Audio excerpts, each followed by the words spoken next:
Hello everybody, welcome to another Zabbix video. In this video we are detecting new features, new functionality in Zabbix. We can always use LTS version, we can use latest major version, and there is also like a development release of Zabbix. And all the new functionality, sometimes it gets introduced also in a LTS release, all that gets written inside the changelog, which is publicly available inside internet.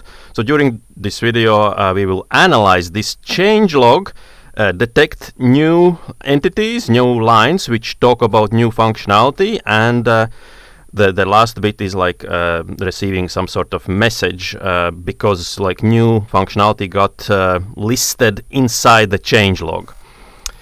Let's start this journey, and this is the changelog we are talking about. It is located in the internet, git zabbix.com, projects, blah blah blah, and the line ends with the changelog. And this one talks about development release, and this same changelog talks about all the other releases before the development release. If I do the Control F and search something like 745, enter, like we can see, same changelog talks about like this major version, and even the LTS version 7.0, let's say 21. Okay, 21 is it's here. So yeah, my point here, this changelog talks about the real releases, which is out there used by people, and also it talks about the development release. So we will use this as an input, and my strategy will actually not to analyze full log, but I like to use the Zabbix inventory as a gateway for offline access. And what I will do, I will store first 64 kilobytes of this content, of this log inside the inventory, and after that we'll access the inventory in a sort of offline mode and analyze the lines. And I have to reveal that there is like, if you see ZBXNEXT, all capital letters, it tells that there is new feature. If you see ZBX, like 3 letters, that is some bug fix. So this video will target to detect new features. It will, my script will kind of look for the lines which include these 7 letters and also like some sort of digits. Like inside the email we will receive this code name and also like a URL which gives reference to the internet how you can learn about this feature more. Like there is like a short teaser what got introduced in this version, but like a clickable link also can be to explore even more. Okay, starting this journey, here I have a template which is called changelog analyze, and this template is already linked to the host object, but it contains nothing. Let's start the journey. Items, create new item. There is a dedicated item, HTTP agent item, and I will copy and paste this URL inside this item. And the type of information, text, and the item key will be like in a self form, changelog, it's fine. What else? So let's scroll down, follow redirects. Okay, let it be that way. I usually like to not demand for a HTTP status code. And update interval, okay, it does not change too frequently. 1 day is my preference. Timeout, in the monitoring world, everything should happen in less than 1 second. And actually here, history, I don't want to store this like this log. It's quite a lot of information, and I don't want to even store it in the, in the table which supports retention. So do not storing history, but I will store those first 64 kilobytes inside the inventory. So that's the reason why selecting here populate host inventory to the location. Now add this first item, and since this template is already linked to my host, it will eventually happen. Just before it happens, I want to show the inventory is quite empty right now. Here we see like location field, it's very much grayed out, but it detects that I just linked a real item called changelog, and it will populate this information very soon, like in the next 30 seconds. The next step in my journey, I will create this script item which is able to read the data in kind of offline. It will no longer go to the internet, it will not fetch this guy, and the script item will read that inventory. And here it's easy. We can call a variable, and here I will use my cheat sheet. The inventory field is called inventory.location. That must be here. So this is a way to extract or access the inventory field which is already stored on the host object.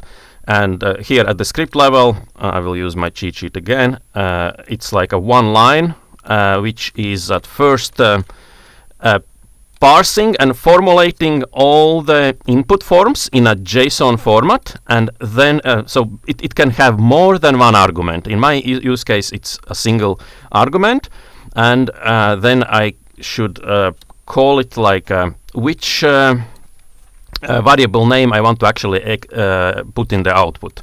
And this is everything. Like here we see like the keyword input is listed 2 times on screen. Okay, and here change log, let's call it like this, and change log. And this script item, again, it can be like once per day, and it should complete in less than 1 second. And so it will just reread the stuff. Okay, that is everything here. But now let's and I can actually. Oh no! For the entertainment purpose, I will show how to store how this actually is stored in the database. Okay, add. But now, while reading that information, my goal is to detect these strings like ZBXNEXT when they happen to occur, and kind of extract only the unique reference points. I mean, this can be listed more than one time. If I search this guy, copy and Control F. Okay, I failed. How about this one? Control F, and here we see like this guy occurs 3 times in this change log, and I don't want to like work with three times. So the script required to deal with uniqueness, and that's the next step. So for this item, we will create dependent item. Script item is working in offline mode, and here we can call it like ZBXNEXT already. And inside the pre-processing section, add, and here we will use JavaScript, and now I will use my cheat sheet again, and to search for unique stuff. And here the magical moment is line 6, where we are searching for patterns which are starting with the ZBXNEXT and followed by some number. Okay, copy and paste, and in the same time I will show how this works approximately. If we go here and select blindly like few lines of data, copy, we can put this in the simulator, paste, and apply, and by clicking test button, voila! Like it was able to extract just pure digits like these guys, 9595, 10, and so on, like 3 times in the level which I was selecting. Okay, this pre-processing is almost ready, and I will not store it this time. I will store it somewhere in the inventory again, here in the hardware full details. Add, so this time at this phase I want to show that at the host level it was able to store the data in the inventory. If we go here back 1 step, templates, open the host, open the items, click on the host object inventory, and this one, change log. So I made this item 3 minutes ago, and it was organically like populating this in inventory, and this is the only place where it's stored. It's not fooling the database every day with those I don't know, like 200 kilobytes. It's just storing this in the inventory. 64 kilobytes can be stored, and it can be only overwritten. So we will never fulfill the database with this solution. And this other one, ZBXNEXT, if I would simulate now this script item, that will come as well. Going to the items and script item, this is supposed to read inventory, execute now, and let's count to 5, 1, 2, 3, 4, 5. Script item reads the data. It's I think it's storing in the database as well. Here, if I open in a new tab, click, here you go. This is not really mandatory to restore. It defeats my idea, but I wanted to show that it's able to access the inventory. So in long run, we will now visit the template level and actually turn off the history for this guy, for like script item update. And this last one, dependent item, it's not storing history in database by design, but it is storing inside this other inventory field, hardware. Since I clicked the execute now few seconds ago, now at the host level, it should also print those ZBXNEXTs. And here you go. So at the level of it's storing only 64 kilobytes in the inventory, and within those 64 kilobytes, this is the amount how many new features got introduced, and it's removing automatically these duplicates because the script has this function unique, and it's like clever enough to remove those duplicate integers. Every one of those talk about this ZBXNEXT. So what's the next step? We have to introduce a low-level discovery. Going back at the template level and visiting the items, we can click right on this guy and create a discovery rule. And ZBXNEXT.LLD, that's my style of naming the low-level discoveries.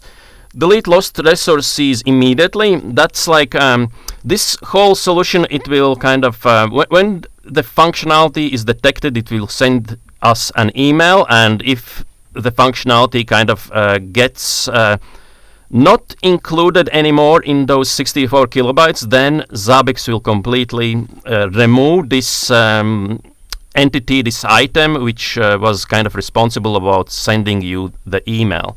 That's my strategy. So practically this solution do not have full historical stuff. It cannot like filter out the last 1 year, and it will tell like every time when it send some stuff to your email. It's just for kind of real-time detection. In the very day a new functionality is discovered, you will receive email, and then maybe 3 months later it's not able to even backtrack and capture the evidence about Zabbix sending you this information. Okay, at the low-level discovery level, we have to have like a pre-processing step which will take those comma-separated ZBXNEXT numbers and formulate them in a format of low-level discovery rule. And low-level discovery rule kind of expects this hashtag ZBXNEXT macro to be there. And here you go. I will click Ctrl-C, JavaScript over here, apply. This also supports test, and practically what it does, if I write feature 1, 2, 3, 4 and 5, 6, 7, 8 and 1, 1, 1 like this, apply, what the LLD rule does is it's formulating this JSON which must be like for the item prototypes. That's all it does.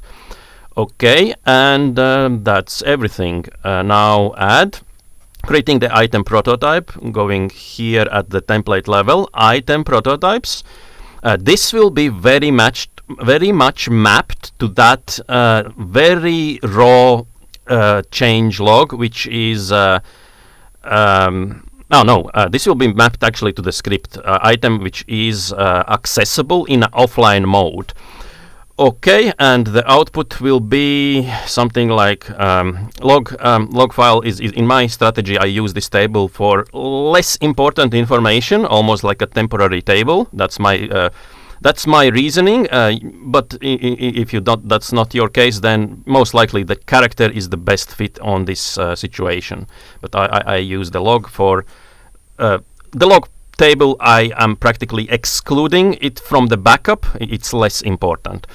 Okay, what's happened next? Like ZBXNEXT will be the item key, and inside the parentheses here, ZBXNEXT will be the item key, and I will name it in the same way. Now, pre-processing here, it will use the regular expression, and this is the guy. And we will capture the group number 1. So practically here we see the line starts with the ZBXNEXT and then the number. So what it does, it's like it finds at first these guys in the log, and it will extract only what after the space. Like there is a square bracket, space, and everything after that will be stored inside the item. Okay. So that's the solution, and now looks like quite everything is set here. Here we are storing history store up to 31 day, add, and the trigger. The trigger prototype here I made almost like a challenge. It's quite hard. It was quite hard for me to think about the perfect trigger function. But the one I'm coming up with is quite a dummy one, count. And what my idea will be here is like I will count last 10 values, and if it is if the count of those if the count of stored metrics inside the item is equals exactly 1, then it will detect the problem. So and I find this approach beneficial because it will automatically create solution to recover the event automatically. So in the very first day you discover the feature, it will send you an email because it occurred only once. And then later tomorrow, like it is the script item executes again, and it feeds this dependent item the second value. So now it's 2 values is stored, and it does not equal 1 anymore. And that's the strategy. That's the solution to recover the event automatically. And yeah, this is how it looks like. The hashtag is missing here. So it might feel odd a little bit. We are demanding Zabbix to analyze last 10 values here, but there will be no last 10 values. But it works actually by design if we demand to analyze last 10. And as long as there is a 1 or 2 or 3, it will work. It will not fail. Yeah, that's the ultimate solution. And here the prototype can be like this. And the event name will be this guy. And what it does, first of all, like this, where is the item, like this item, it will store what's the outcome from the regex. It will store starting from this ZBXNEXT until the line of the end of the line. So yeah, what I have selected, that's exactly stored inside the item. And what this event name tells, like event name tells, please ignore this part. I don't want to see it inside the event name, and show only this portion inside the event name. That's the reason why this reg sub function is used. So line starts with the non-space character, which is like starting from here till there. Then there can be like a space more than one or more space characters, which is the position over here, and then the rest is like take just everything till the end of the line. and this is that everything till the end to the line. Allow manual close, and this is here menu entry name. So we can now use the internet to visit and see more about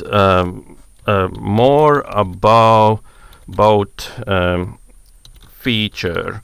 And inside the URL, I can place this URL like this. So this is the real URL to the feature on the internet, and this hashtag will be replaced with the integer number. And that is everything, how we detect the trigger. Let's see how it works in practice. Now, so far, visiting the template level and host level, there is no items detected so far. When we execute this script item, click execute, then now it is reading this inventory in the offline. It is feeding this dependent item and finding those all the features, all the strings which include ZBXNEXT.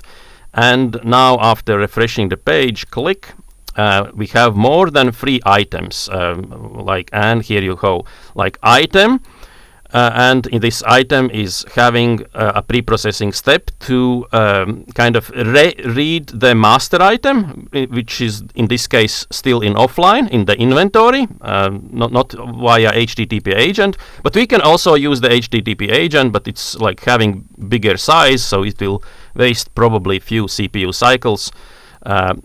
So right now the item is there, but none of the items will have any historical data, and we can spot that right away if we go to the latest data page, change log, click, and latest data. Like here, none of the items are discovered any values yet.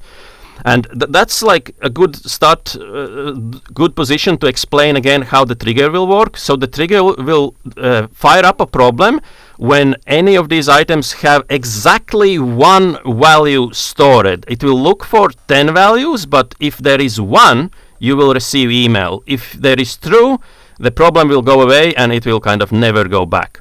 And now we can re-execute this guy, change, this is the script item, and if I click execute now, it will immediately read the inventory and feed all the dependent items. These guys, if I would count to 10, 1, 2, 3, 4, 5, 6, 7, 8, 9, 10, and refresh the page, apply, here you go. So it did reread, and this is actually like the feature right now. If we explore how many problems this host runs right now, click on the host object, problems, and voila, so many disasters. And my phone is probably now going crazy because there is integration with the Telegram, and I'm receiving the email. And here, if I refresh the page, I can see like actually the message has been successfully delivered.